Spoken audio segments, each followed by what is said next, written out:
Hello everyone, Mampi's ব্লগে তোমাদের সবাইকে স্বাগত আর অনেক অনেক ভালোবাসা। তো আজকে দেখো একটা নতুন রেসিপি নিয়ে চলে আসলাম। এখানে দেখতেই পাচ্ছ কত বড় বড় সাইজের চিংড়ি মাছ, গলদা চিংড়ি নিয়ে এসেছে বাজার থেকে।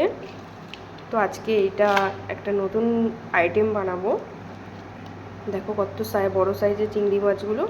তো আমি এবার চিংড়ি মাছগুলো কেটে নেব, কেটে নিয়ে তারপরে রান্নাটা শুরু করব। চলো দেখতে থাকো। এবার দেখো বন্ধুরা, মাছটা বেশ ভালো করে আমি ছাড়িয়ে নিয়ে খোসাগুলো এই ছুরিটার সাহায্যে আমি মাছটা কেটে নিয়েছি। কেটে নিয়ে ভালো করে লবণ দিয়ে ধুয়ে নিয়েছি।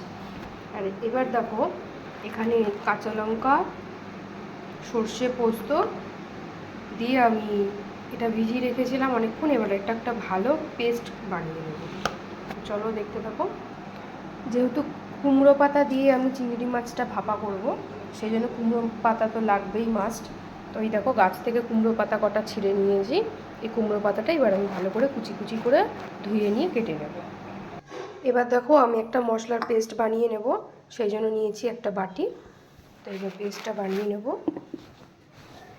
এই যে সর্ষে পোস্ত যে কাঁচা লঙ্কা দিয়ে বেটেছিলাম, পেস্ট করেছিলাম, সেটা এবার এর মধ্যে দিয়ে দেবো। এবার দেখো এখানে একটা মশলা বানিয়ে নিয়েছি। সর্ষে পোস্ত পেস্টটা তো দিলাম, তোমরা দেখলে। হলুদ দিলাম, আর দিয়েছি টক দই, লবণ, সামান্য একটু চিনি আর সর্ষের তেল। এবার এটাকে আমি ভালো করে মাখিয়ে নেব হাত দিয়ে। খুব সুন্দরভাবে ভালো করে মাখিয়ে নেব সবগুলো। এবার দেখো মশলাটা বেশ ভালো করে আমি হাত দিয়ে মাখিয়ে নিয়েছি। এবার যে মাছগুলো আছে, মাছগুলোর মধ্যে মশলাটা ঢেলে দেবো। দিয়ে এবার আমি মাছটার সাথেও ভালো করে মশলাটা মাখিয়ে নেব। ভালো করে মশলাটা মাখিয়ে নেওয়ার পরে এবার এখানে যে কুমড়ো পাতাগুলো কুচি কুচি করে কেটে রেখেছিলাম, কুমড়ো পাতাগুলো দিয়ে দেবো।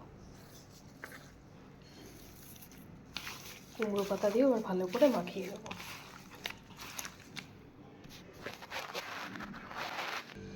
দেখো ভালো করে আমি মাখিয়ে নিয়ে ম্যারিনেট করে রেখে দিয়েছি। এটা প্রায় আমি 40 মিনিট 1 ঘন্টা মতো, 1 ঘন্টা মতো আমি ঢেকে রেখে দেবো। এবার দেখো আমি ভাপাটা করতে বসিয়ে দেবো। 2টো চেরা কাঁচা লঙ্কা দিয়ে দিলাম, আর কিছুটা সর্ষের তেলও দিয়ে দিলাম ওপর থেকে। দিয়ে আমি এবার ভাপাটা করতে বসিয়ে দেবো। প্রায় 1 ঘন্টা ধরে ভাপাটা হবে, যেহেতু অনেক বড় বড় মাছগুলো, নাহলে ভেতরে ভালো করে সেদ্ধ হবে না মাছগুলো, সেই জন্য একটু সময় লাগবে। এই যে দেখো ভাপা করতে বসিয়ে দিয়েছি। 1 ঘন্টা থাকবে এরকমভাবে, একদম গ্যাস কমিয়ে দিয়েছি। এই দেখো বন্ধুরা, কুমড়ো পাতা দিয়ে চিংড়ি মাছ ভাপা হয়ে গেছে।